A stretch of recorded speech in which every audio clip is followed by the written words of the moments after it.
हर हर महादेव संग गौरा पार्वती। सावन मास शुरू हो चुका है और हम अध्याय 81 की ओर बढ़ रहे हैं। शुरू करते हैं। तारकासुर के सताए हुए देवताओं का ब्रह्मा जी को अपनी कष्ट कथा सुनाना, ब्रह्मा जी का उन्हें पार्वती के साथ शिव के विवाह के लिए उद्योग करने का आदेश देना, ब्रह्मा जी के समझाने से तारकासुर का स्वर्ग को छोड़ना और देवताओं का वहां रहकर लक्ष्य सिद्धि के लिए यत्नशील होना।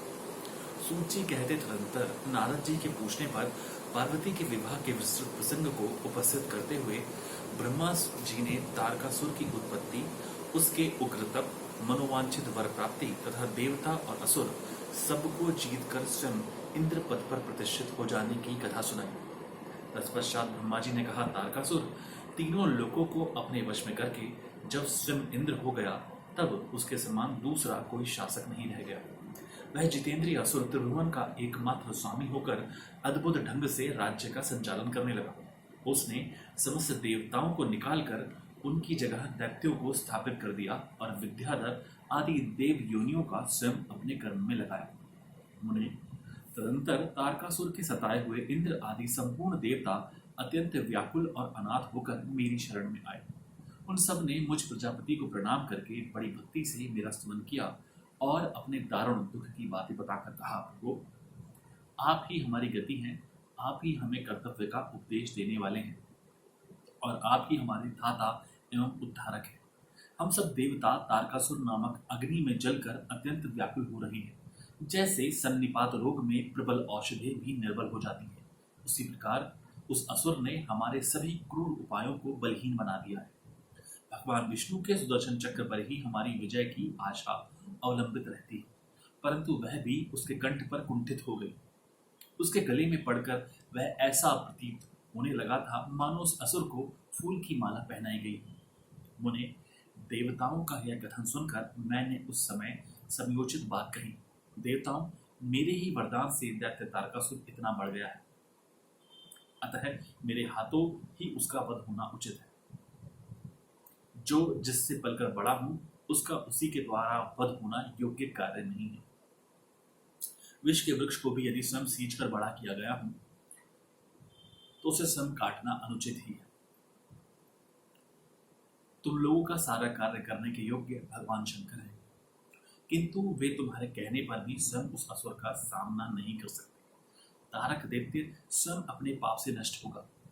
मैं जैसा उपदेश करता हूं तुम वैसा कार्य करो। मेरे वर के प्रभाव से ना मैं तारकासुर का वध कर सकता हूं, ना भगवान विष्णु कर सकते हैं और ना भगवान शंकर ही उसका वध कर सकते हैं। दूसरा कोई वीर पुरुष अथवा सारे देवता मिलकर भी उसे नहीं मार सकते। यह मैं सत्य कहता हूँ। देवताओं, यदि शिवजी के वीर से कोई पुत्र उत्पन्न हो तो वही तारक दैत्य का वध कर सकता है, दूसरा नहीं। तो श्रेष्ठ गण, इसके लिए जो उपाय मैं बताता हूँ उसे करो। महादेव जी की कृपा से वह उपाय अवश्य सिद्ध होगा। पूर्व काल में जिस दक्ष कन्या सती ने दक्ष के यज्ञ में अपने शरीर को त्याग दिया था, वही इस समय हिमालय पत्नी मेनका के गर्भ से उत्पन्न हुई है। यह बात तुम्हें भी विदित ही है। महादेव जी उस कन्या का पाणी ग्रहण अवश्य करेंगे।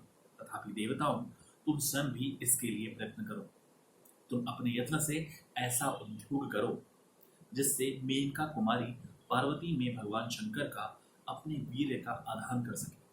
भगवान शंकर ऊर्ध्व रेता है, उनका वीर्य ऊपर की ओर उठा हुआ है। उनके वीर्य को प्रस्खलित करने में केवल पार्वती ही समर्थ है। दूसरी कोई अबला अपनी शक्ति से ऐसा नहीं कर सकती। गिरिराज की पुत्री वे पार्वती इस समय युवावस्था में प्रवेश कर चुकी हैं और हिमालय में तपस्या करती हैं। अपने पिता हिमवान के कहने से काली शिवा अपनी दो सखियों के साथ ध्यान परायण परमेश्वर शिव की साग्रह सेवा करती हैं।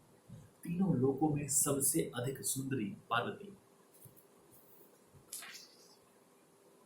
शिव के सामने रहकर प्रतिदिन उनकी पूजा करती हैं। तथापि वे ध्यानमग्न महेश्वर मन से भी ध्यानहीन स्थिति में नहीं आते, अर्थात ध्यान भंग करके पार्वती की ओर देखने का विचार भी मन में नहीं लाते। देवताओं, चंद्रशेखर शिव जिस प्रकार काली को अपनी भार्या बनाने की इच्छा करें, वैसी चेष्टा तुम लोग शीघ्र ही प्रयत्न पूर्वक करो। मैं उस दैत्य के स्थान पर जाकर तारकासुर को बुरे हट से हटाने की चेष्टा करूंगा। अतः तुम सब लोग अपने स्थान को जाओ। नारद देवताओं से ऐसा कहकर मैं शीघ्र ही तारकासुर से मिला और बड़े प्रेम से बुलाकर मैंने उससे इस प्रकार कहा, तारक, यह स्वर्ग हमारे तेज का सांतत्व है, परंतु तुम यहाँ के राज्य का पालन कर रहे हो, जिसके लिए तुमने उत्तम तपस्या की थी, उससे अधिक चाहने लगे हो। मैंने तुम्हें इससे छोटा ही वर दिया था, स्वर्ग का राज्य कदापि नहीं दिया था, इसलिए स्वर्ग को छोड़कर तुम पृथ्वी पर राज्य करो। असुर श्रेष्ठ, देवताओं के योग के जितने भी कार्य हैं वे सब तुम्हें वही सुलभ होंगे, इसमें अन्यथा विचार करने की आवश्यकता नहीं।